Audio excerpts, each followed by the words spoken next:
Il y a maintenant plus de 2000 ans que Châlons s'allonge le long de la Saône, une rivière dont l'histoire n'eut rien d'un long fleuve tranquille.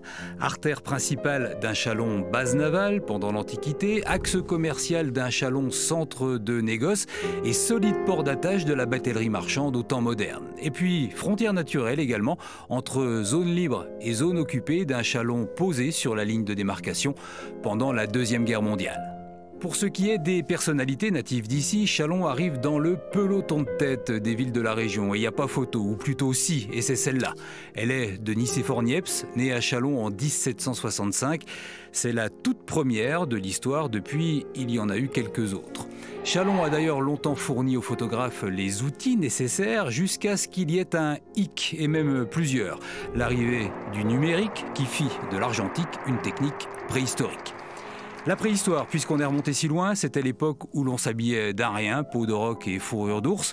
La renommée mondiale de Châlons fut d'ailleurs assurée pendant des siècles par sa foire aux sauvagines.